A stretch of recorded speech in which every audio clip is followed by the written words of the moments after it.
Hi, my name is Tamara Grigsby. I'm a state representative representing the 18th Assembly District in Milwaukee. This is my fourth term in the legislature, and so I've had the opportunity to see different things come and go.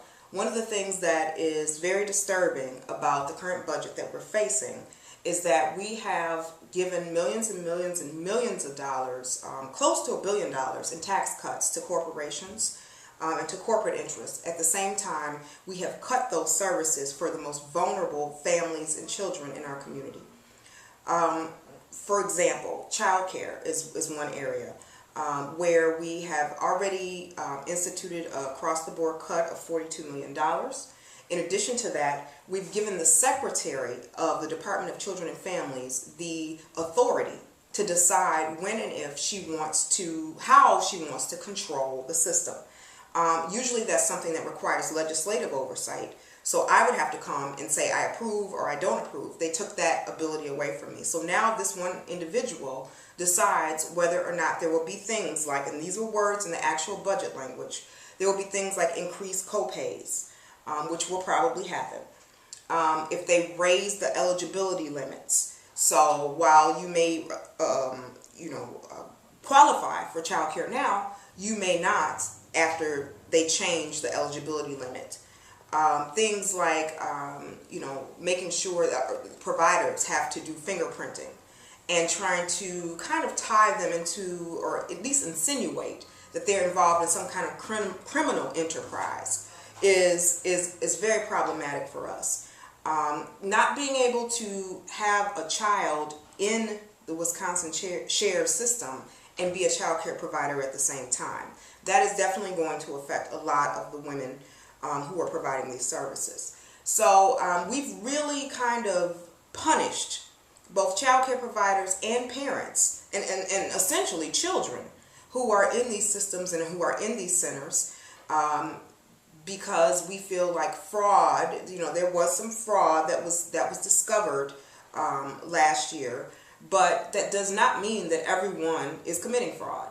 And that is something that it's unfortunate that we're using this wide blanket to cover everyone and punish everyone, but that's one of the things that we're doing. Representative Kelda Royce, and I represent the northwestern part of Dane County, the Fightin' 81st Assembly District. I also serve as the caucus chair for the Assembly Democrats, so I help make sure that we have that our meetings run smoothly and that all caucus members' voices are heard, particularly on issues that are so important and close to our heart, like this backwards budget. I think that all Assembly Democrats are very concerned about the impact that Governor Walker's backwards budget is going to have on our constituents and on, frankly, the health of the state.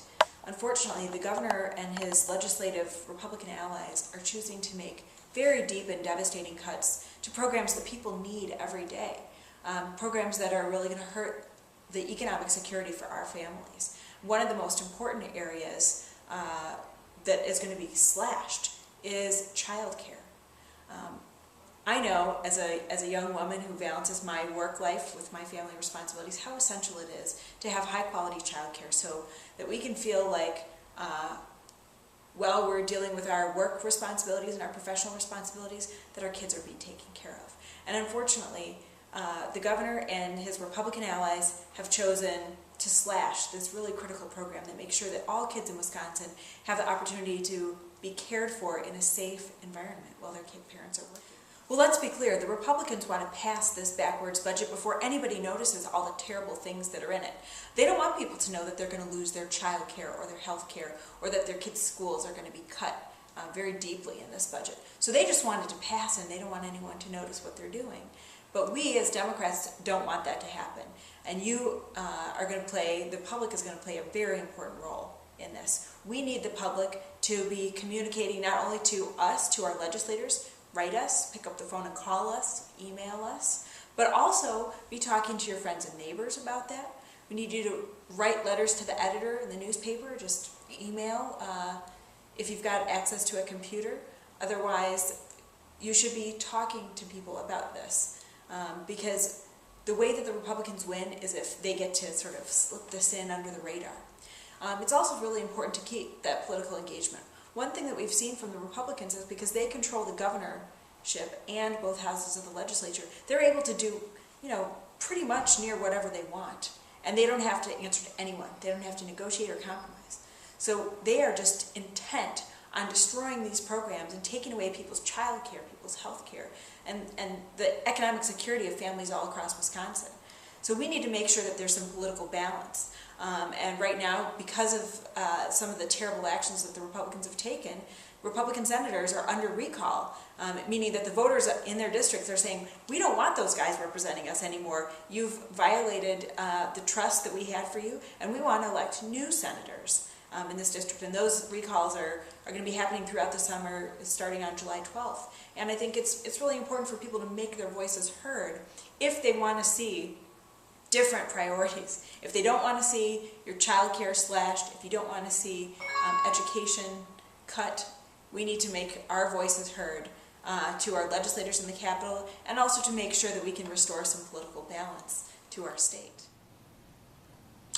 Hi, I'm State Representative Fred Kessler, representing the 12th District of Milwaukee, which is part of the northwest side of the city of Milwaukee. I've been in the legislature for a number of years. This is my second time that I went back into the legislature. I was a judge for many, many years before that, actually for 11 years.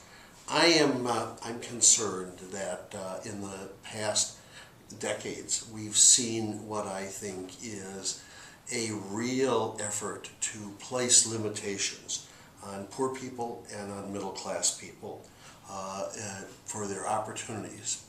And one of the things that disturbed me a few years ago was the whole concept that people with children, instead of spending their time raising their children, were compelled to go out and work in order to receive any type of program support from the government. And that philosophy, of course, has compelled us to create a situation where we provide for child care for those people who are required to work in order to receive any type of assistance. I'm not sure the idea of just forcing people to work rather than raise their children was the best idea.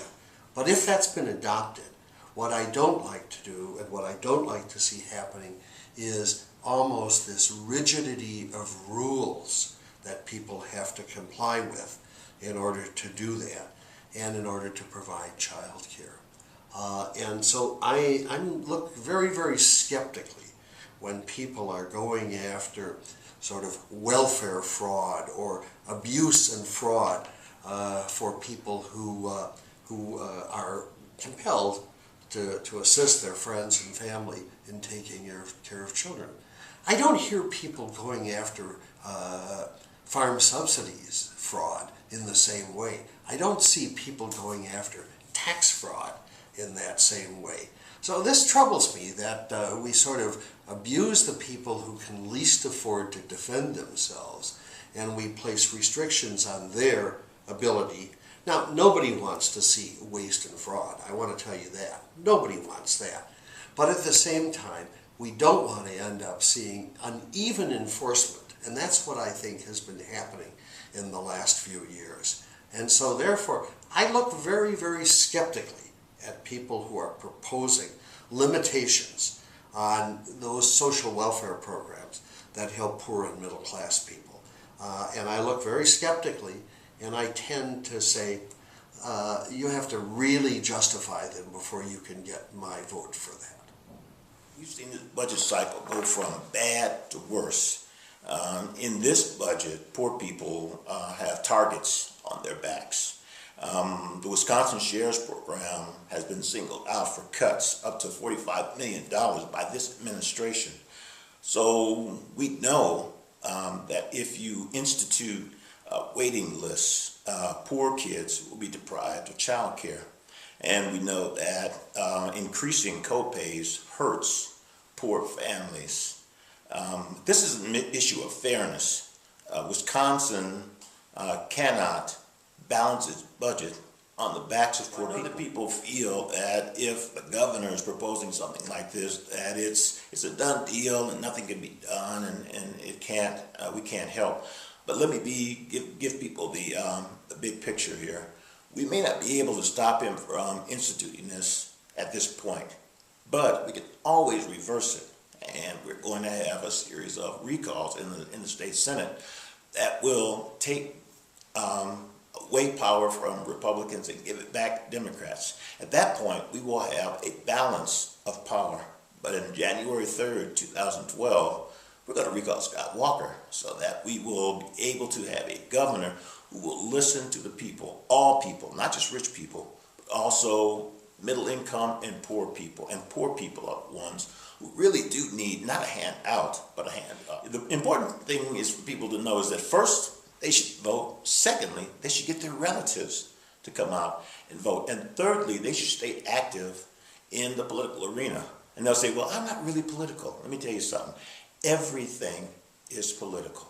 And it's the regular meat and potatoes kind of things that you have to be looking out for, like child care, like daycare, like food stamps, like your quest to help people that they have got to have their voices heard. When we were in Illinois, people in the state of Wisconsin became our voice, and we want them to keep that voice.